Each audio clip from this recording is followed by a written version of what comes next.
باب افضل الصدقہ، بہترین صدقے کا بیان۔ الفصل الاول عن ابی ہریرہ وحکیم بن حزام قال قال رسول اللہ صلی اللہ علیہ وسلم خیر الصدقة ما كان عن ظہر غنى وابدأ بمن تعول، رواہ البخاری ورواہ مسلم عن حکیم وحدہ۔ عن ابی ہریرہ، ابو ہریرہ رضی اللہ عنہ سے روایت ہے، وہ حکیم بن حزام اور حکیم بن حزام سے، قالا دونوں نے کہا، قال رسول اللہ صلی اللہ علیہ وسلم کہ رسول اللہ صلی اللہ علیہ وسلم نے فرمایا، خیر الصدقتی بہترین صدقہ، ما کانا جو ہو، عن ظہر غنن بے پروائی کے ساتھ، وابدأ اور شروع کرو، بمن تعول ساتھ اس کے جن کی کفالت تم پہ واجب ہے، یعنی جن کی تم عیالداری کرتے ہو۔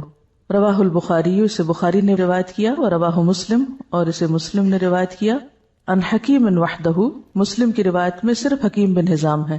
حضرت ابو ہریرہ اور حکیم بن حزام رضی اللہ عنہما کہتے ہیں، رسول اللہ صلی اللہ علیہ وسلم نے فرمایا، بہترین صدقہ وہ ہے جو بے پروائی کے ساتھ دیا جائے، اور شروع کرو اس شخص سے جس کا نفقہ تم پہ واجب ہو۔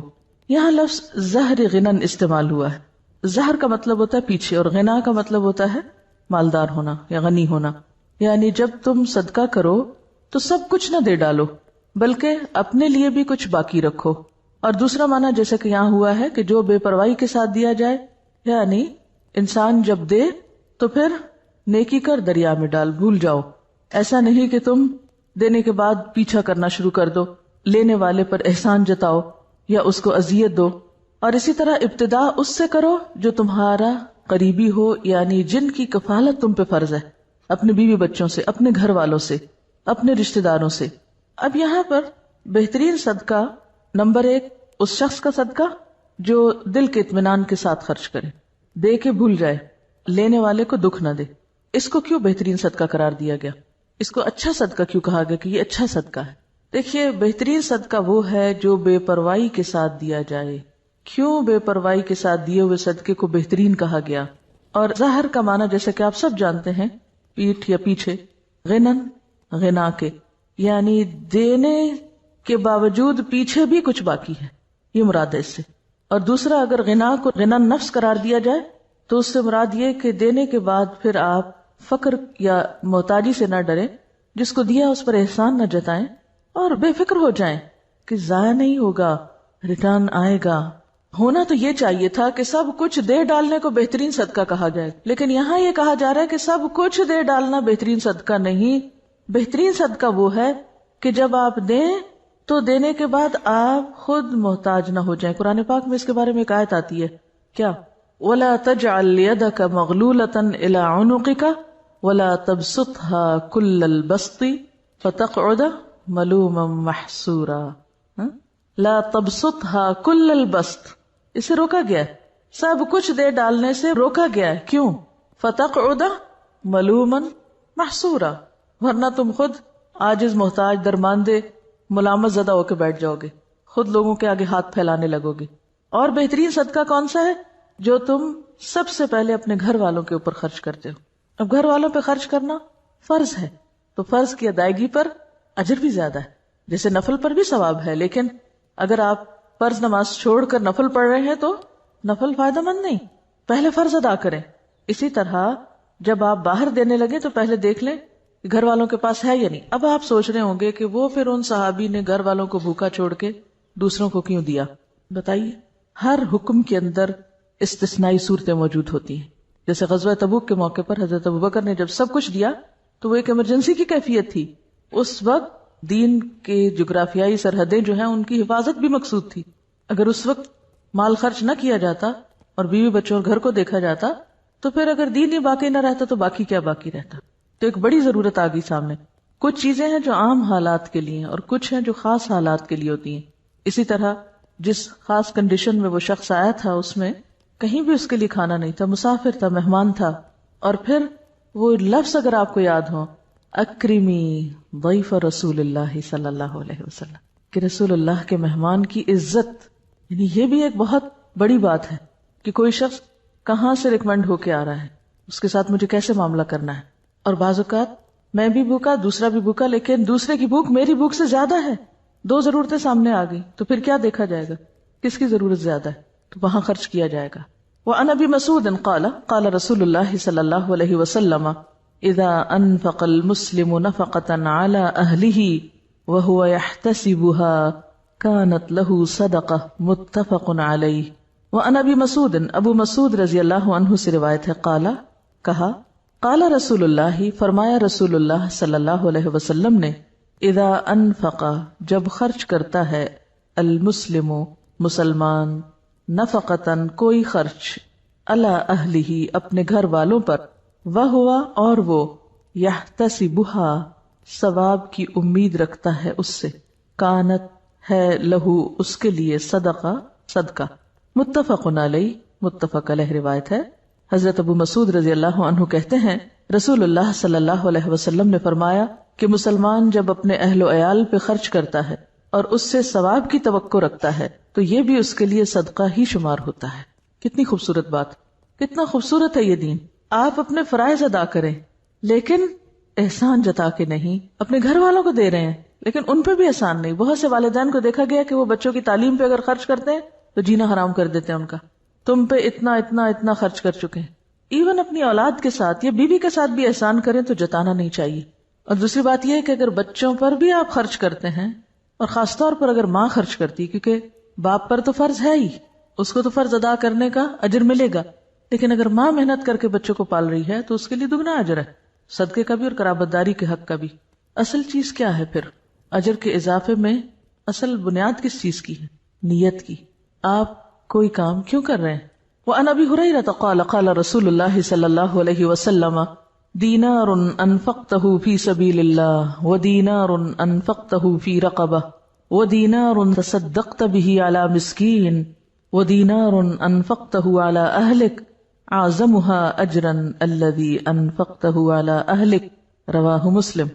عن ابی ہریرہ ابو ہریرہ رضی اللہ عنہ سے روایت ہے قال کہتے ہیں قال رسول اللہ صلی اللہ علیہ وسلم رسول اللہ صلی اللہ علیہ وسلم نے فرمایا دینار ایک دینار انفقتہ خرچ کیا تم نے اس کو فی سبیل اللہ اللہ کے راستے میں ودینار اور ایک دینار انفقتہ خرچ کیا تم نے اس کو فی رقبۃ گردن چھڑانے میں ودینار اور ایک دینار تصدقت بہ صدقہ کیا تم نے ساتھ اس کے علی مسکین اوپر مسکین کے ودینار اور ایک دینار انفقتہ خرچ کیا تم نے اس کو علی اہلک اپنے گھر والوں پر اعظمها اجرا سب سے بڑا اجر کے اعتبار سے الذی وہ ہے جو انفقتہ خرچ کیا تم نے اس کو علی اہلک اپنے اہل و عیال پر. رواہ مسلم اسے مسلم نے روایت کیا ہے. حضرت ابو ہریرہ کہتے ہیں کہ رسول اللہ صلی اللہ علیہ وسلم نے فرمایا کہ ایک دینار وہ ہے جو تو خدا کی راہ میں خرچ کرے، ایک دینار وہ ہے جس کو تو غلام آزاد کرنے میں خرچ کرے، ایک دینار وہ ہے جس کو تو مسکین پر صدقہ کرے، ایک دینار وہ ہے جس کو تو اپنے اہل پر خرچ کرے. ان سب میں اپنے اعتبار سے سب سے بڑا دینار وہ ہے جس کو تو اپنے گھر والوں پہ خرچ کرے. آپ سب کو ایک وعدہ کرنا ہوگا مجھ سے، سب بیٹوں والی مائیں اپنے بیٹوں کو یہ حدیث لفظ پڑھائیں گی. سب ساسیں جو اس وقت ساس بن چکی ہیں خاص طور پر بیٹوں کو یہ حدیث سنائیں گی. یہ قرض ہے آپ پر. آپ کو پتا ہے بہت سے جھگڑے کہاں سے شروع ہوتے ہیں؟ کہاں سے شروع ہوتے ہیں؟ جب مرد حضرات اپنی ذمہ داری نہیں پوری کرتے. کیوں نہیں کرتے؟ اس کے کئی اسباب ہو سکتے ہیں. اس میں ایک سبب یہ ہوتا ہے کہ بیٹا کرنا چاہتا ہے، ماں نہیں کرنے دیتی، کہتے سب کچھ بیوی کو ہی دے ڈالو گے، سب کچھ بچوں پہ خرچ کر ڈالو گے. ٹھیک ہے، اس میں اعتدال چاہیے، سب کچھ بچوں اور بیوی کے لیے نہیں، لیکن ان کی ذمہ داری پوری کرنا. اگر ماں یہ تعلیم اپنے بچوں کو دیں گی اور بچے آگے اپنی بیویوں کا اور بچوں کا خیال کریں گے، ان کا دھیان رکھیں گے، تو اس سے فائدہ کیا ہوگا؟ گھر میں خوشی ہوگی، گھر میں سکون ہوگا، تو آپ سب کام اچھے سے کر سکیں گے. اور دوسری بات یہ ہے کہ جب اپنے گھر والوں کو چھوڑ کے دوسروں کو دیا جاتا ہے اس سے کیا ہوتا ہے نقصان؟ جو لے کے جاتے ہیں ان کے لیے دلوں میں نفرت اور عداوت پیدا ہوتی. پھر اوپر سے کہا جاتا ہے کہ آپ پھوپھی کے ساتھ اچھا سلوک نہیں کر رہے، آپ فلاں کے ساتھ اچھا نہیں کر رہے. مائیں یہ تو بیٹوں کو ضرور سکھاتی ہیں، دیکھو بہن ہے تمہاری، اس کو بھی دینا ہے، یہ بھانجے ہیں، یہ بھتیجے ہیں، یہ فلاں ہے، یہ فلاں ہے، سب کو دینا. نہیں سکھاتے تو کیا نہیں سکھاتے؟ بیوی کو بھی دینا. بیوی کا اگر وہ شوہر دل جیتیں گے تو کس کو فائدہ ہوگا؟ بالکل مدر ان لا کو ہی فائدہ ہوگا. لیکن اس کا یہ مطلب نہیں کہ بیویاں پھر واحد وارث بننا چاہیں سارے مال کی. دیکھیے مرد حضرات عام طور پر ان معاملات میں بیوی پہ بہت انحصار کرتے ہیں. وہ کہتے ہیں جدھر تم چاہو دے دو. اکثریت کو میں نے یہ دیکھا ہے, جو چاہو کرو. اب عورت کے ہاتھ میں ایک چیز آ گئی, اب ایک اور آزمائش, ہر نعمت آزمائش. اب اس پہ کیا فرض عائد ہوتا ہے کہ وہ سارا کچھ چھپا کے اپنے پاس ہی نہ رکھ لے. پھر اگین جب بہو پہ بات آتی ہے تو بہو اور بیٹی کے یا نند بھاوج کے آپس میں تعلقات کیوں خراب ہوتے ہیں؟ مثلا شوہر نے کچھ دیا, بہن کو نہیں دکھانا, چھپانا ہے. ساس سے بھی چھپانا ہے, اس سے بھی چھپانا ہے, اس سے بھی چھپانا ہے. اس کے کوئی وجوہات ہو سکتے ہیں, لیکن ان مسائل کو کم کرنے کے لیے اصل جو چیز چاہیے وہ دلوں کا بڑا ہونا ہے. جو لے جاتا ہے لے جائے, میرا حصہ کوئی بھی نہیں لے جا سکتا. میں نے انشور کرایا ہوا ہے, کوئی نہیں لے جا سکتا میرا. جو میرے حصے میں وہ آئے گا, اور اگر اللہ ہی نے نہیں لکھا میرے حصے میں, کسی کو دینے کی توفیق نہیں ہوگی, چاہے میں ٹکرے مار کے مروں, نہیں مل سکتا. لکھا ہی نہیں میری قسمت میں. اس لیے ان معاملات میں تھوڑی بے پرواہی کی بھی ضرورت, تھوڑی نہیں بلکہ بہت, دلوں کی وسعت کی بھی ضرورت ہے. شوہر رازق نہیں ہوتے, رازق کون ہے؟ اللہ. اگر وہ ہمیں دینے کی بجائے ماں کو دے رہے ہیں, بہن بھائیوں کو دے رہے ہیں, باہر کہیں دے رہے ہیں, تو اس پہ بہت جلنے کوڑنے کی ضرورت نہیں. جو آپ کا وہ آ جائے گا, جو اللہ نے آپ کے لیے لکھا ہے وہ کہیں سے بھی آئے گا. تو جب تک ہم بھروسہ اللہ کی ذات پہ نہیں کریں گے نا تو بات نہیں بنے گی. یہ قصہ سنا رہی ہیں کسی کا کہ بیٹا جاب بھی کرتا تھا, بزنس بھی کرتا تھا, جو مال کماتا تھا ماں کو لا کے دیتا تھا. عام طور پہ ایسے ہی ہوتا ہے, بچے ماں سے اٹیچڈ ہوتے ہیں, سب کچھ انہیں کو سمجھنے لگا. اب ہوا کیا کہ جب شادی ہوئی تو بیوی کا مطالبہ شروع ہوا, لیکن وہ ساس جو تھی وہ ان کو عادت نہیں تھی دینے کی یا شیئر کرنے کی.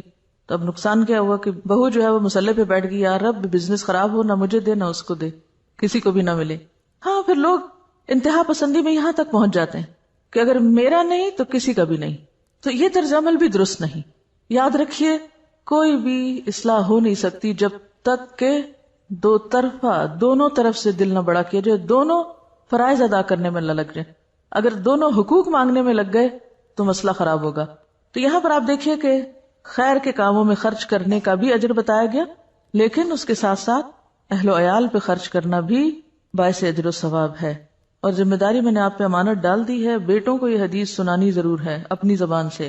وَأَنْ ثَوْبَانَ قَالَ قَالَ رَسُولُ اللَّهِ صلی اللہ علیہ وسلم افضل دینار ينفقه الرجل دینار ينفقه على عیاله ودینار ينفقه على دابته في سبیل اللہ ودینار ينفقه على اصحابه في سبیل اللہ.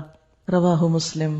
وَأَنْ ثَوْبَانَ رضی اللہ عنہ سے روایت ہے, قال کہا, قال رسول اللہ صلی اللہ علیہ وسلم کہ رسول اللہ صلی اللہ علیہ وسلم نے فرمایا, افضل دینار بہترین دینار, ينفقہ خرچ کرتا ہے اس کو, الرجل ایک شخص, دینار وہ دینار ہے, ينفقہ جسے وہ خرچ کرتا ہے, علی عیالہ اپنے گھر والوں پر, وہ دینار اور دینار, ينفقہ خرچ کرتا ہے اس کو, علی دابتہ اپنی سواری پر, فی سبیل اللہ اللہ کے راستے میں, وہ دینار اور ایک دینار, ينفقہ خرچ کرتا ہے اس کو, علی اصحابہ اپنے دوستوں پر, فی سبیل اللہ اللہ کے راستے میں. رواہ مسلم, اسے مسلم نے روایت کیا. حضرت ثوبان کہتے ہیں کہ رسول اللہ صلی اللہ علیہ وسلم نے فرمایا کہ بہترین دینار جس کو آدمی خرچ کرتا ہے وہ دینار ہے جس کو وہ اپنے گھر والوں پہ خرچ کرتا ہے, اور وہ دینار جس کو وہ اپنے اس جانور پہ خرچ کرتا ہے جس کو پالا ہے اس نے اللہ کے راستے میں جانے کے لیے, اور وہ دینار جس کو وہ خرچ کرتا ہے اپنے دوستوں پر اللہ کے راستے میں. اسے مسلم نے روایت کیا. اب آپ دیکھیے کہ پھر سب سے پہلے گھر والوں کی بات ہے. گھر والوں کو مطمئن کرو, کیونکہ جب انسان گھر والوں کو مطمئن کر دیتا ہے نا تو وہ اس کے مددگار بن جاتے ہیں. جب وہ مددگار ہو جاتے ہیں تو ان سے بہتر مددگار پھر کوئی نہیں ہوتا. آپ کے لیے زندگی آسان ہو جاتی ہے. اور آپ نے دیکھا ہوگا اکثر کہ اگر گھر کے اندر چخبخ ہے, گھر کے اندر کھینچا تانی ہے, تو آپ باہر کتنا بھی سکون کا وقت گزار کے آئیں, جب تک گھر میں سکون نہیں تو زندگی بیکار ہے. گھر میں سکون لینے سے نہیں دینے سے آتا ہے. آپ دینے والے بن جائیں, خدمت کرنے والے بن جائیں, محبت کرنے والے بن جائیں, دینے والے بن جائیں, تو آپ دیکھیں گے کہ بہت ساری خوشیاں جو آپ کروڑوں میں نہیں خرید سکتے وہ آپ کے حسن سلوک سے آپ کو ملنے لگیں گی, آپ کی بے نیازی سے آپ کو ملنے لگیں گی, آپ کے اللہ پہ توکل اور بھروسے کی وجہ سے آپ کی طرف پلٹیں گی. تو یہاں پر آپ دیکھیے کہ سب سے افضل دینار گھر والوں پہ خرچ کرنا. آپ نے گھر والوں کو کھلا دیا، پلا دیا، ضرورت کی چیزیں دے دی، پوری کر دی، وہ مطمئن ہے. اب آپ نکلیے باہر جانے کے لیے سواری چاہیے، اور سواری اللہ کے دین کے لیے. آج کل کوئی دابہ یعنی کوئی جانور وغیرہ، جیسے گھوڑا گدھا تو نہیں ہوتا، لیکن گاڑیاں شاید گھوڑوں گدھوں سے بھی زیادہ خرچہ مانگتی ہیں. ہر تھوڑے دن کے بعد پیٹرول کی قیمت اوپر چلی جاتی. جب اوپر جاتی تو آپ سوچتے ہیں اوہ میرا فلاں اور فلاں وزٹ، اس کا کیا بنے گا. پہلا خیال یہ نہیں آتا گھر کے کاموں کا کیا، پہلا یہ آتا اوہ اب تو شاید میں پڑھنے نہ جا سکوں، اب تو شاید میں فلاں جگہ درس پہ نہ جا سکوں، پیٹرول بہت مہنگا ہو گیا. اب یہ جو آپ صدقہ باہر ادھر ادھر کرتے رہتے ہیں، وہ صدقہ اپنے ہی گاڑی میں کریں یا گاڑی کی مرمت. آپ کو پتا ہے کہ گاڑی کی مرمت بھی پھر ہزاروں مانگتی ہے، اسی گاڑی پہ لگائیں. اگر آپ کو کسی اور کو دینے کی نہیں بھی فرصت ملی تو جو گاڑی آپ اللہ کے راستے میں استعمال کر رہے ہیں وہ پیٹرول کھائے یا موبائل یا پھر مرمت CNG وٹ ایور، وہ کیا ہے؟ فی سبیل اللہ، صدقہ ہے. گاڑی پر لگانا صدقہ ہے. اور اگر آپ صدقے کی نیت سے لگائیں گے کہ یا رب یہ سواری اللہ کے راستے میں مجھے دور دور لے جاتی ہے، تو بہترین صدقہ ہے. اور پھر اور بھی اچھا اگر اس گاڑی پہ آپ کچھ اور لوگوں کو بھی سوار کر لیں یا کسی کو دے دیں استعمال کے لیے. وَدِينَارٌ يُنْفِقُهُ عَلَىٰ أَصْحَابِهِ فِي سَبِيلِ اللَّهِ. اب جب آپ اللہ کے راستے میں نکلتے تو اکیلے کہاں نکلیں گے؟ اکیلے تو نہیں نکل سکتے، ساتھ ہوں گے نا ساتھی. جب ساتھی ساتھ ہوں گے، کسی کو کھانا چاہیے، کسی کو سواری چاہیے، کسی کو کتاب چاہیے، کسی کو کچھ چاہیے. پہلے گھر والوں کو مطمئن کیا، پھر راستے کا انتظام کیا، پھر جہاں گئے وہاں جو آپ کے ساتھی ہیں ان کی ضروریات کا خیال رکھا. بہترین صدقہ. آپ کو حدیث یاد ہے جس میں آتا ہے کہ بندوں کی محبت اگر چاہیے تو کیا کرو؟ جو کچھ بندوں کے ہاتھ میں ہے اس سے بے نیاز ہو جائے. بندے تم سے محبت کرنے لگیں گے، اور جب تک تم بندوں کے ہاتھ کی چیز کے پیچھے پڑے رہو گے محبت نہیں ملے گی ان سے. اور ونس وہ محبت کرنے لگ جائیں تو پھر آپ دیکھیں ان سے آپ کچھ بھی کروا سکتے ہیں، پھر مشکل نہیں ہوگا. ہم گھر والوں سے کھینچا تانی جب رکھتے ہیں تو نتیجتاً نہ وہ ہماری مانتے نہ ہم ان کی مانتے ہیں. تو گھروں کی کشمکش دور کرنا ضروری ہے، اور اس کے لیے مال اہم کردار ادا کرتا ہے. جو دینے والے نہیں ان کو دے کر سکھائیں. بعض لوگوں کو دینا آتا ہی نہیں، سیکھا ہی نہیں، بچپن سے ہی بخل پہ ٹریننگ ہے. اور سب سے بڑی بات یہ نا کہ اگر ماں باپ صرف یہ چند حدیثیں بھی بچوں کو سکھا دیں، بچپن میں ہی ذہن میں ڈال دیں، تو آپ دیکھیں گے کہ بڑے ہو کر وہ دل اتنے تنگ نہیں رہیں گے.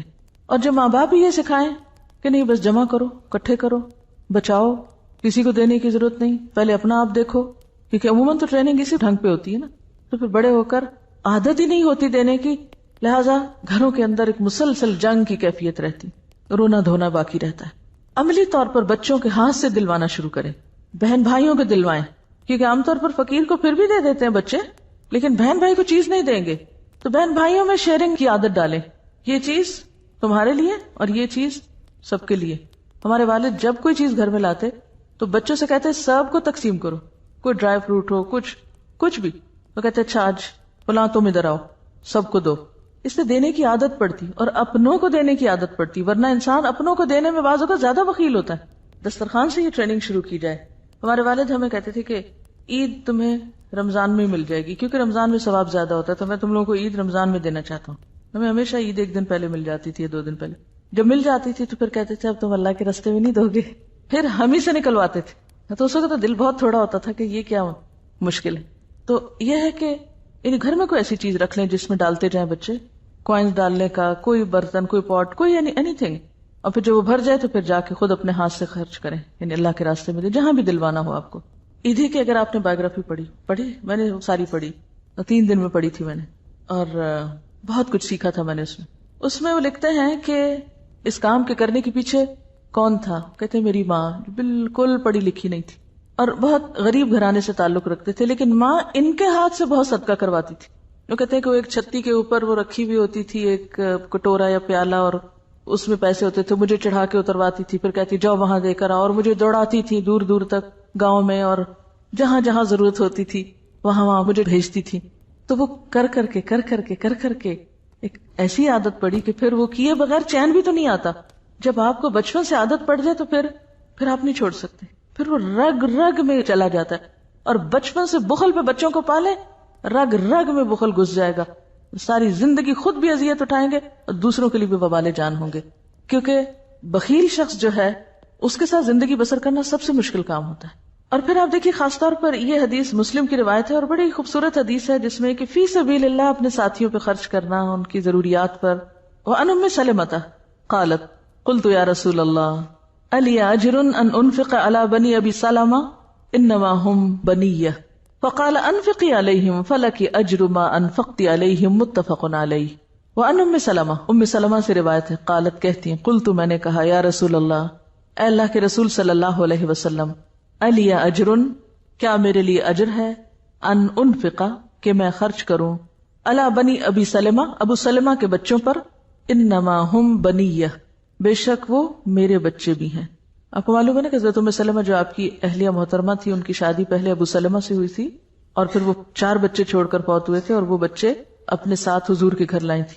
فقالا تو آپ نے فرمایا انفقی علیہم ان پہ خرچ کرو فلک اجر ما انفقت علیہم تو تمہارے لیے اجر ہے جو بھی تم ان پہ خرچ کرو گی. متفق علیہ متفق علیہ روایت ہے.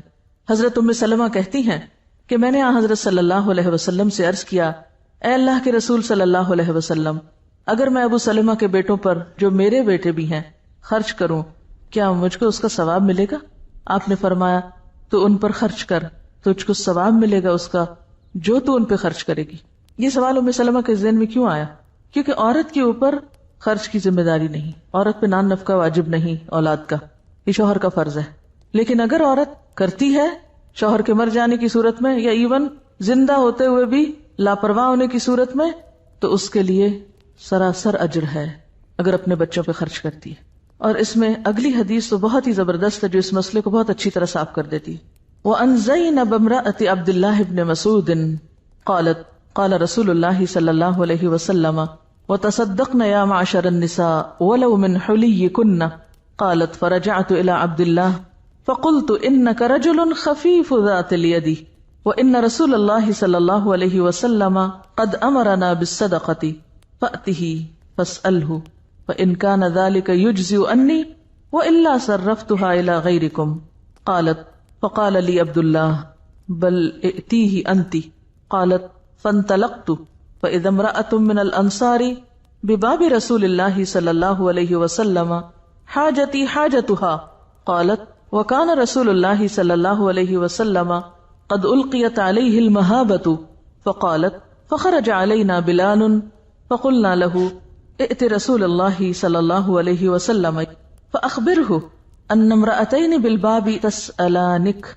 أتجزئ الصدقة عنهما على أزواجهما وعلى أيتام في حجورهما ولا تخبره من نحن قالت فدخل بلال على رسول الله صلى الله عليه وسلم فسأله فقال له رسول الله صلى الله عليه وسلم من هما قال امرأة من الأنصار وزينب فقال رسول الله صلى الله عليه وسلم أي الزيانب قال امرأة عبد الله فقال رسول الله صلى الله عليه وسلم لهما اجران اجر القرابة واجر الصدقة متفق علیہ واللفظ لمسلم. ان زینب زینب سے روایت ہے. کون زینب؟ امراتی بیوی عبداللہ بن مسعود عبداللہ بن مسعود کی. قالت کہتی ہیں قال رسول اللہ فرمایا رسول اللہ صلی اللہ علیہ وسلم نے تصدقنا صدقہ کرو یا معشر النساء اے عورتوں کے گروہ ولو اور اگرچہ من حلیکن تمہارے زیورات میں سے ہی کیوں نہ ہو. قالت وہ کہتی ہیں فرجعت تو میں لوٹی الی عبداللہ طرف اپنے شوہر عبداللہ کے. فقلت تو میں نے کہا انکا بے شک تم رجل ایک شخص ہو خفیف ہلکے ذات الیادی ہاتھ والے ہلکے ہاتھ والے یعنی غریب شخص ہو. وان رسول اللہ اور بے شک رسول اللہ صلی اللہ علیہ وسلم نے قد امرنا ہمیں حکم دیا ہے بالصدقۃ صدقے کا. فأتیہ پس جاؤ آپ کے پاس. ہی سے مراد یہاں نبی صلی اللہ علیہ وسلم. فاسألہ تو پوچھو آپ سے. فإن کان ذلک پھر اگر تو ہے یہ یعنی یہ خرچ کرنا یجزئ انی کافی مجھ سے وإلا ورنہ میں صرفتها میں پھیر دوں گی اس کو الی غیرکم تمہارے علاوہ کسی اور کی طرف ورنہ میں یہ مال تم لوگوں پہ خرچ کرنے کی بجائے کسی اور کو دوں گی. قالت کہنے لگی فقال علی عبداللہ عبداللہ نے مجھ سے کہا بل ائتیہ انتی بلکہ جاؤ تم خود ہی. قالت وہ کہنے لگی فانطلقت تو میں چل دی. فإذا امرأة تو جب ایک عورت من الانصار انصار میں سے بباب رسول اللہ صلی اللہ علیہ وسلم کے دروازے پر تھی. حاجتی میری حاجت حاجتھا اس کی حاجت تھی، یعنی ہم دونوں کا ایک ہی قصہ تھا. قالت کہنے لگی وکان رسول اللہ اور تھے رسول اللہ صلی اللہ علیہ وسلم قد القیت علیہ تحقیق ڈالی گئی تھی آپ پر المہابت ہیبت، یعنی آپ میں غیر معمولی ہیبت تھی. فقالت تو کہنے لگی فخرج علینا تو نکلے ہم پر بلال بلال.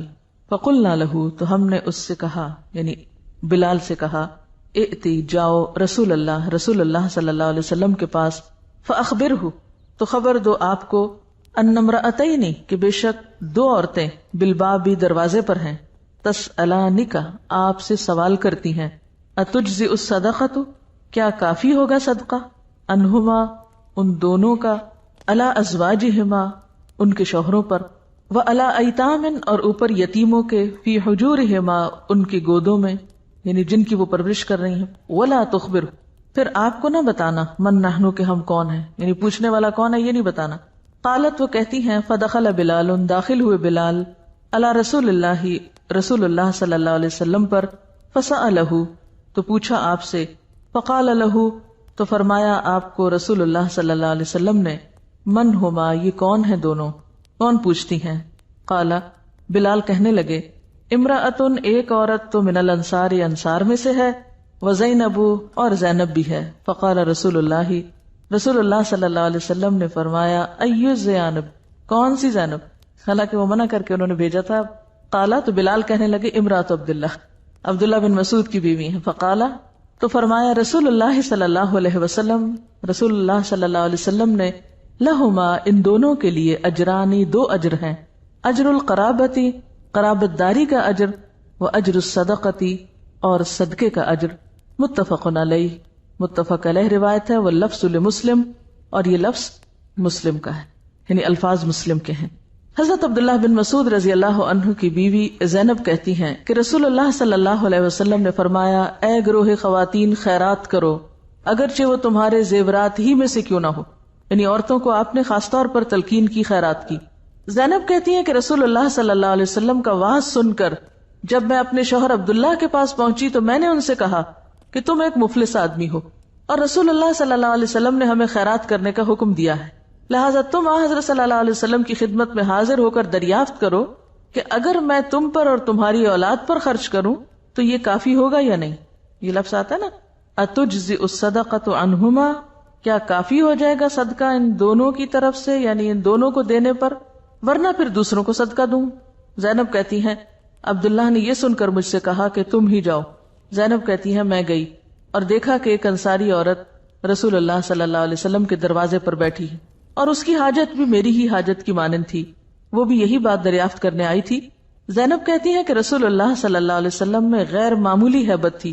دفعتاً ہمارے پاس بلال آئے، ہم نے ان سے کہا کہ رسول اللہ صلی اللہ علیہ وسلم کی خدمت میں حاضر ہو کر عرض کرو کہ دو عورتیں دروازے پہ بیٹھی ہیں اور دریافت کرتی ہیں کہ اگر وہ اپنے شوہروں اور ان یتیم بچوں کو جو ان کی پرورش میں ہیں صدقہ دیں تو کیا یہ کافی ہو جائے گا، اور آپ سے یہ ذکر نہ کرنا کہ پوچھنے والی عورتیں کون ہیں. زینب بیان کرتی ہیں کہ بلال چلے گئے اور رسول اللہ صلی اللہ علیہ وسلم کی خدمت میں حاضر ہو کر مسئلہ پوچھا. آپ نے دریافت فرمایا یہ دونوں عورتیں کون ہیں. بلال نے کہا ایک انصاری عورت ہے، دوسری زینب ہے. آپ نے پوچھا کون سی زینب؟ بلال نے کہا عبداللہ کی بیوی. آپ نے فرمایا ان کو دوہرا ثواب ملے گا، ایک ثواب تو قرابت کا اور دوسرا صدقے کا. کتنا زیادہ عورت کے حقوق کو اس طرح پروٹیکٹ کیا گیا، خاص طور پر وہ عورتیں جن کو شوہر کی طرف سے مالی مشکلات کا سامنا ہو. پہلی بات تو یہ کہ آپ صلی اللہ علیہ وسلم نے عورتوں کو الگ خاص طور پر صدقے کی تعلیم دی، اور وہ ایک اور حدیث سے پتہ چلتا ہے کہ آپ نے فرمایا کہ تکثرن اللعن، تم زبان کا غلط استعمال کرتی ہو، کثرت سے لان تان کرتی ہو، یعنی ڈانٹ ڈپٹ بچوں کو ادھر ادھر ہر ایک چیز کو، تو تمہیں خیرات کرنی چاہیے. اس سے کیا پتہ چلتا ہے کہ زبان کے گناہوں کا کفارہ کس میں ہے. اور پھر دوسری وجہ آپ نے بتائی تھی کہ تم خاوند کی ناشکری ہوتی، وہ جتنا بھی احسان کرے تو تم نہیں مانتی اس کو. اس ناشکرے پن کا بھی کفارہ اور ازالہ کس میں ہے؟ صدقے میں. اب جب صدقے کی بات آئی تو وہ کہتی ہیں کہ میں گھر پہنچی. کہتے ہیں کہ حضرت عبداللہ بن مسعود کی جو اہلیہ تھی وہ ہنرمند تھی اور اپنے ہاتھ سے کوئی کام کیا کرتی تھی اور اس سے کمائی کرتی تھی. اب عبداللہ بن مسعود کچھ نہیں کماتے تھے، فقیر آدمی تھے، سب ذمہ داری انہی کی تھی. وہ واپس آئی، جب سنا کہ صدقہ خیرات کرنا ہے تو گھر آ کر کہنے لگی کہ دیکھو تم تو ایک مفلس آدمی ہو اور آپ نے ہمیں صدقے کا حکم دیا ہے، لہذا تم جا کر یہ پوچھ کے آؤ کہ میں تم پہ اور تمہاری اولاد پہ جو خرچ کرتی ہوں وہ میرے حق میں صدقہ لکھا جائے گا؟ کیا کافی ہوگا صدقہ؟ یہی صدقہ کافی ہے یا اس کے علاوہ میں باہر بھی کروں؟ زینب کہتی ہے کہ عبداللہ نے سن کے مجھ سے کہا کہ نہیں میں تو نہیں جاتا پوچھنے، تم خود ہی جاؤ۔ یہی جھگڑے ہوتے ہیں نا گھروں میں۔ اب یہ دیکھیں کہ ایک طرف وہ کام نہیں کر رہے، دوسری طرف مسئلہ بھی نہیں پوچھ کے دے رہے۔ ایسے میں اس عورت کو کیا کرنا چاہیے تھا؟ کیا حق بنتا تھا؟ کیا کریں گے ہم جیسا کوئی ہوتا وہاں تو کیا کرتا؟ لڑائی جھگڑا، ہاں ٹھیک ہے تم نہیں پوچھتے تو ناسی میں تمہیں نہیں دیتی، میں دے رہی ہوں کسی اور، کہتے جاؤ خود پوچھو۔ اب دیکھیں وہ خود چلی جاتی ہیں۔ کیوں چلی جاتی ہیں؟ وجہ وہ کچھ کرنا چاہتی ہے نا، تو جس کو کچھ کرنا ہو وہ رستہ تلاش کرتا ہے کہ نہیں مجھے تو کرنا ہے اور صحیح چیز کرنی ہے اور بہتر کرنی ہے۔ اگر تمہیں دینا بہتر ہے تو تمہیں ہی دوں گی، اور اگر کہیں اور دینا بہتر ہے تو میں پھر جا کے پوچھ کے کسی اور کو دیتی ہوں۔ یعنی بعض خواتین کو بالکل ایگزیکٹلی اس طرح کے مسائل ہو سکتے ہیں، نہ شوہر کمائے اور نہ شوہر کوئی کام کر کے آئے۔ اب نعوذ باللہ اس سے حضرت عبداللہ بن مسعود کی کوئی توہین مقصود نہیں، اللہ کے واسطے اس کو الٹ معنی میں نہ لے، صرف یہ ہے کہ بعض شخصیتیں ایسی ہوتی ہیں ان کو اللہ نے ایسے ہی بنایا ہے، وہ نئی ذمہ داریاں لیتی بہت ساری، یا یہ کہ ان کے اوپر کوئی اور ذمہ داری ہوتی ہے۔ آپ کو معلوم ہے عبداللہ بن مسعود بہت بڑے فقیہ صحابہ میں سے تھے، ان کی دلچسپی سارا وقت پڑھنے پڑھانے سے ہو سکتی، ان کو دلچسپی نہیں دنیا کے کسی کام سے، ایسے بھی لوگ ہوتے ہیں۔ اب دیکھیں نا کہ ہر مرد کی شادی ہونی ہے، ہر عورت کی ہونی ہے، اب کسی کا کسی سے تو واسطہ پڑے گئی، آپ کتنا بھی اچھا رشتہ تلاش کر لیں، کیونکہ بعض اوقات کہتے ہیں نا سوچ سمجھ کے رشتہ کریں، بھئی کسی نہ کسی کے پلے تو کسی نے پڑنا ہی ہے، مسئلہ تو پھر جس کے بھی پلے پڑ گئے، اگر آپ کے نہیں کسی اور کے تو مسئلہ تو وہیں رہا۔ تو ایسی صورت میں پھر کیا ہے، پھر نباہ کے طریقے سوچے جائیں، ایڈجسٹمنٹ کے طریقے سوچے جائیں، ورنہ پھر خود کو اذیت دینا ہے۔ اب کیا ہوتا ہے کہ وہ خود چلی جاتی اور جا کے حضور کے دروازے پر کھڑی ہو جاتی ہیں، وہاں ایک اور عورت بھی پہنچی ہوئی ہے جن کا بالکل یہی مسئلہ ہے، کامن مسئلہ ہے، یونیورسل پرابلم ساری ایجز میں۔ اور ان عورت کو بھی آج ہی کیوں یہ مسئلہ پیش آیا؟ کیونکہ وہ بھی بات سن کے گئی ہوں گی، حدیث سن کے گئی ہوں گی، اور ان کو بھی یہی خیال آیا کہ اچھا اب کیا ہو۔ بہرحال اب وہ کہتی ہیں کہ حضور کی ہیبت ایسی تھی کہ اتنی جرت نہیں ہو رہی تھی کہ اندر جائیں۔ اب جب بتایا تو بلال باہر نکلے، کیونکہ بلال ایک طرح سے دربان کا کام بھی کرتے تھے، آپ کے خادموں میں سے بھی تھے۔ تو بلال سے کہا کہ دیکھو ہم یہ دو عورتیں دروازے پہ بیٹھی ہیں اور جن کا سوال یہ ہے، مسئلہ یہ ہے، جاؤ تم پوچھ کے آؤ کہ اگر ہم اپنے شوہر پر اور ان یتیم بچوں پر جو ہماری پرورش میں ہیں ان پہ خرچ کریں تو کیا یہ ہمارے لیے صدقہ شمار ہوگا؟ اور ساتھ ہی یہ نہیں بتانا کہ پوچھنے والا کون ہے۔ یہ بھی اکثر خواتین کی عادت ہوتی ہے، کیا کرتی ہیں، میرا نام نہ لینا۔ ایسا کیوں ہوتا ہے ویسے؟ نام کیوں چھپاتے ہیں؟ لمبا سا خط لکھیں گے مشوروں سے بھرا ہوا، آپ کی خیر خواہ، کچھ سمجھ نہیں آتی کہ خیر خواہ کہاں سے تعلق رکھتا ہے۔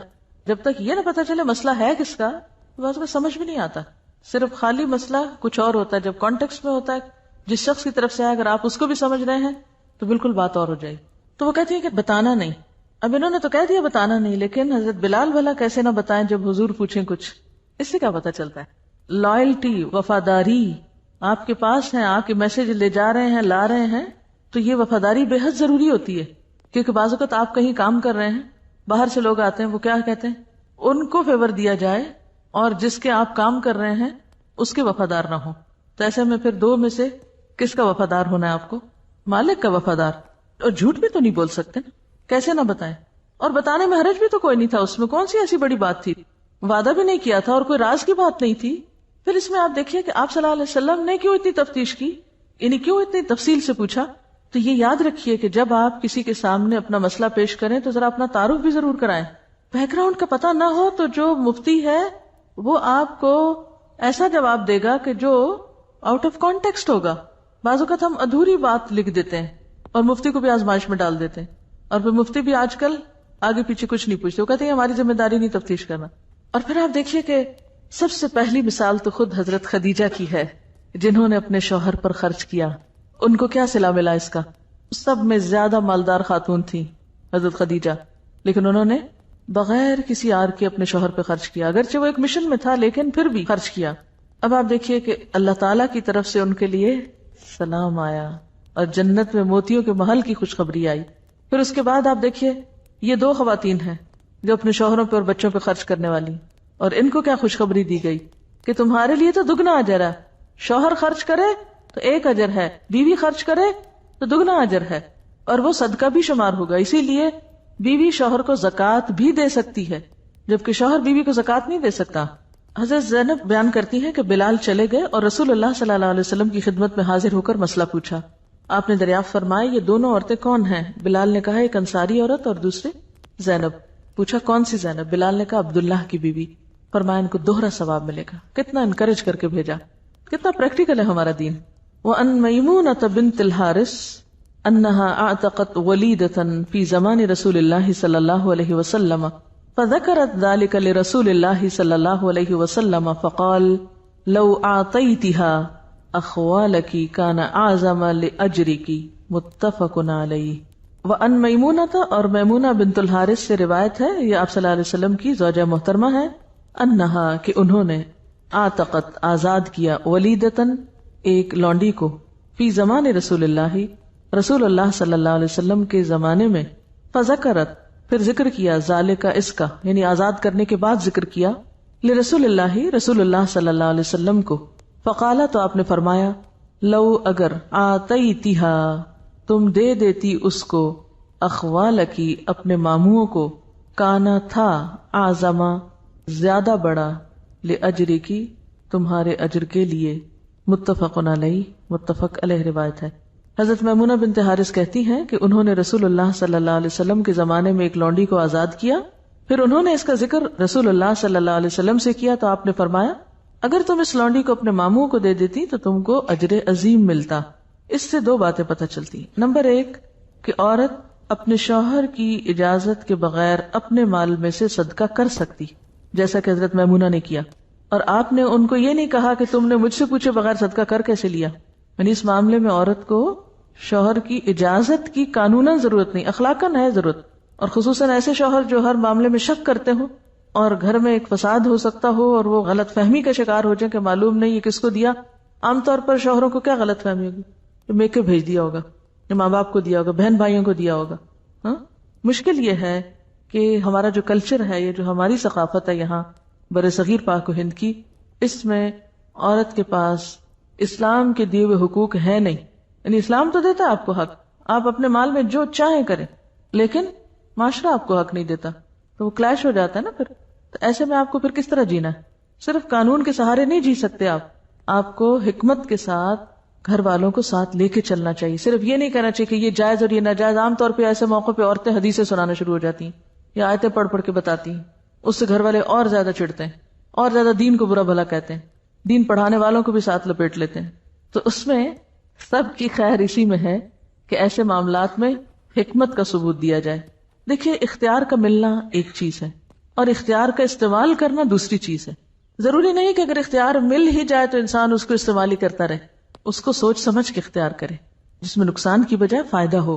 دوسری بات جو یہاں بتائی گئی وہ یہ کہ جب انہوں نے کر لیا تو شوہر کو بتایا، بالکل چوری چھپے ایسے کام نہیں کرنے چاہیے، شوہر سے ذکر کرتے رہنا چاہیے تاکہ کوئی غلط فہمی نہ ہو، بدگمانی نہ ہو، اعتماد میں لے کے ایک دوسرے کو ایسے کام کرنے چاہیے خواہ آپ کے ذاتی مالی کیوں نہ ہو۔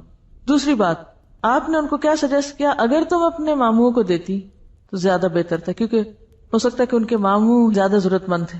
یہ کون تھی بلا حضرت میمونہ؟ کن کی رشتہ دار تھی؟ مشہور شخصیت ہیں تاریخ کی جن کی یہ رشتہ دار تھی، خالد بن ولید کی۔ وعن عائشہ قالت یا رسول اللہ ان لی جارین فإلی ایہما اہدی قال الی اقربہما منک بابا، رواہ البخاری۔ وعن عائشہ، حضرت عائشہ سے روایت، قالت کہتی ہیں یا رسول اللہ، اے اللہ کے رسول صلی اللہ علیہ وسلم، ان لی جارین میرے دو پڑوسی، فإلی ایہما تو ان دونوں میں سے کس کی طرف اہدی میں ہدیہ بھیجوں؟ قال فرمایا الی اقربہما ان میں سے جو زیادہ قریب ہے، من کی تجھ سے، بابن دروازے میں، رواہ البخاری، بخاری نے اس کو روایت کیا۔ حضرت عائشہ کہتی ہے کہ میں نے حضرت صلی اللہ علیہ وسلم سے پوچھا کہ اے اللہ کے رسول صلی اللہ علیہ وسلم، میرے دو ہمسائے ہیں، ان میں سے کس کو ہدیہ بھیجوں؟ حضرت ابو ذر کہتے ہیں کہ رسول اللہ صلی اللہ علیہ وسلم نے فرمایا جس کا دروازہ تمہارے دروازے سے زیادہ قریب ہو۔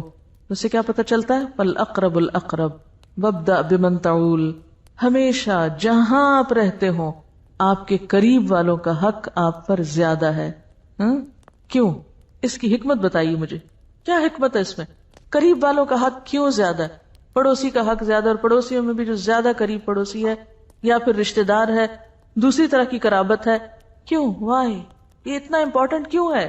دینا بھی آسان ہے، ہمارے پاس جو کچھ ہے اس کی ساری انفارمیشن بھی ان کو ہوتی ہے اور وہ نظر بھی اس پہ رکھتے ہیں، اور اگر آپ نہیں دیتے تو ان کے اندر حسد اور بغض پیدا ہوتا ہے، اور اس کے نتیجے میں تعلقات بھی خراب ہوتے ہیں.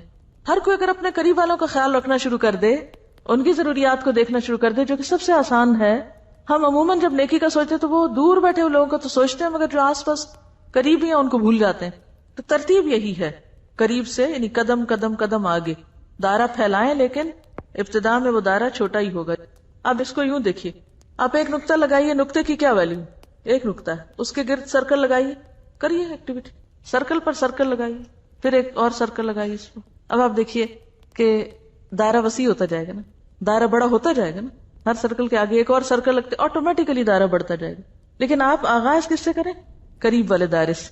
اس میں آسانی بھی ہے، اس میں بھلائی بھی ہے کہ یہ سارے آپ کے سپورٹر ہو جائیں گے، سارے مددگار بن جائیں گے، یہ زیادہ آپ کے کام آنے والے بھی بن جائیں گے. اگر جس نیت سے نہیں کسی کے ساتھ بھلائی کرنی چاہیے، لیکن جیسے حضرت موسیٰ علیہ السلام نے کہا تھا وَاجْعَلْ لِي وَزِيرًا مِّنْ أَهْلِي هَارُونَ أَخِي. وعن ابی ذر قال رسول اللہ صلی اللہ علیہ وسلم اذا طبخت مرقة فاکثر ماءها وتعاہد جیرانک. رواہ مسلم. وعن ابی ذر، ابو ذر رضی اللہ عنہ سے روایت ہے، کہا قال رسول اللہ، فرمایا رسول اللہ صلی اللہ علیہ وسلم نے، اذا طبخت مرقة، جب پکاؤ تم شوربہ، فاکثر، زیادہ کر لو، ماءها، اس کا پانی زیادہ ڈال دو، وتعاہد، اور خیال رکھو، خبرگیری کرو، جیرانک، اپنے ہمسایوں کی، یعنی اپنے ہمسایوں کا خیال رکھو اور زیادہ شوربہ پکا کر ان کو بھی بھیجو. رواہ مسلم. حضرت ابو ذر رضی اللہ عنہ کہتے ہیں کہ رسول اللہ صلی اللہ علیہ وسلم نے فرمایا، جب تو شوربہ پکائے یعنی سوپ بنائے تو اس میں زیادہ پانی ڈال اور خبرگیری کر اپنے ہمسایوں کی. یہ جو بات ہے طبختہ، ابو ذر سے کہا تھا طبختہ، طبختی کیوں نہیں کہا؟ مرد تو نہیں پکاتے، منع نہیں ہے مردوں کو پکانا، بالکل منع نہیں ہے. دنیا کے مشہور شیف جو ہے، بہترین شیف کون ہے؟ عورتیں تھوڑی، مرد ہی ہیں. جی ہاں، تو مردوں کی کوکنگ جائز ہے، مردوں کے ہاتھ کا پکا ہوا آپ کھا سکتے ہیں. اکثر لوگ پوچھتے رہتے ہیں کرسچن کا پکا ہوا کھا سکتے ہیں، مرد کوک کو رکھ سکتے ہیں گھر میں، مرد کا پکا ہوا کھا سکتے ہیں؟ بالکل کھا سکتے ہیں. اچھا، دوسری جو اہم بات ہے یہاں پر وہ ہے ہمسایوں کی خبرگیری، قریبی ہمسایوں کے ساتھ شیئرنگ کھانے پینے کی چیزوں میں. اور پانی زیادہ پڑے گا تو کیا ہوگا؟ ہنڈیا میں زیادہ شوربہ ہوگا، دل بھی بڑا ہوگا دینے سے، اور پھر بخل دور ہوگا. اور پھر جب آپ دینے والے ہوں گے تو کوئی آپ کو بھی نہیں بھولے گا انشاءاللہ. آپ کو پتا ہے کہ مجھے اور اداروں کا تو نہیں پتا، شاید جو ہمارے اسلامی مدارس ہیں ان میں بھی لڑکوں کو کچھ کوکنگ وغیرہ سکھاتے ہیں، آئی ڈونٹ نو. لیکن ایک اسکول کے بارے میں جانتی ہوں، کراچی گرامر، کہ جہاں باقاعدہ لڑکوں کو سوپ وغیرہ بنانا اور چھوٹی چھوٹی کوکنگ کرنا سکھاتے ہیں، بٹن لگانا اور چھوٹی چھوٹی سلائی، اور اس میں کوئی امتیاز نہیں. میں سوچتی ہوں یہ سنت تو ہمارے رسول صلی اللہ علیہ وسلم کی ہے. ہمارے اسلامی اسکولز اپنے کریکولم میں شاید ہو، میرے علم میں نہیں، لیکن عموماً دیندار طبقہ اس طرف توجہ نہیں کرتا. آپ زبان سیکھ لیں، کراٹے سیکھ لیں، فرسٹ ایڈ کی ٹریننگ لے لیں، نشانہ بازی سیکھیں، گھڑ سواری سیکھیں، سوئمنگ سیکھیں، کچھ نہ کچھ سیکھیں، کسی کام کے بنے کہ کسی دوسرے کے کام آ سکیں، کچھ نہ کچھ سیکھیں. میری بہن بتا رہی تھی کہ ان کے اسکول میں ایک ٹیچر ہے جو کانوینٹ میں پڑھی ہے، تو وہ کہتی کہ ہماری جو ٹیچر ہوتی تھی وہاں پر، وہ ہر روز صبح ہمیں واک پہ لے جاتی تھی، ایک راستے سے لے جاتی اور دوسرے راستے سے واپس لاتی، ہر درخت اور ہر پتے کے بارے میں ہمیں آن دا اسپاٹ بتاتی. اس میں آپ دیکھیں کہ کتنی بہترین لرننگ بھی ہے، اور بچوں کو سمجھ بھی کتنا سمجھتے ہیں کہ کون بچہ توجہ دیتا ہے، کون کیسے بہیو کرتا ہے، کون سنتا ہے، کون نہیں سنتا، کون سیکھتا ہے، کون نہیں سیکھتا. لیکن آج اس طرح کی تعلیم ہم میں ناپید ہوتی چلی جا رہی ہے. یہی وجہ کہ ہمارے بچے کیا کچھ پڑھ لیتے ہیں، لیکن ان کو ایک پانی کا گلاس کسی کو پیش کرنا بعض اوقات نہیں آتا ہوتا. عملی تعلیم نہیں رہی، اور اس کی شدید ضرورت ہے.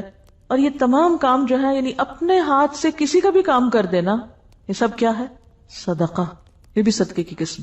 یہ کہتے ہیں کہ میرے 5 بھائی تھے لیکن ان کو کوئی کام نہیں کرنا آتا تھا، پھر شوہر ملے تو ان کو بھی کچھ نہیں آتا تھا، ان کے بیٹے ہیں بیٹی نہیں، تو انہوں نے بیٹوں کو ہر چیز کی ٹریننگ دی، حتیٰ کہ 5 سال کی عمر میں بیٹا ٹھیک ٹھاک ٹرالی لگا کے مہمانوں کو سرو کرنا جانتا تھا. اب بھی کہتی ہیں کہ میں بیٹے پر ہی گھر چھوڑ کر آئی ہوں، اور وہ گھر کے تمام کام جانتا ہے، نہیں پوری طرح لک آفٹر کر سکتا ہے. حالانکہ گھر میں 3-4 ملازم بھی ہے، لیکن اس کے باوجود کیونکہ ملازموں سے بھی کام صرف وہ لے سکتا ہے جس کو خود کام آتا ہو، تو اس میں کوئی حرج نہیں ہے.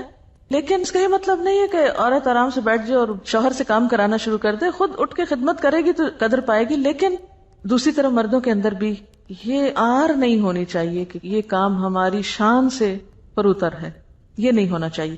وآخر دعوانا ان الحمد للہ رب العالمین.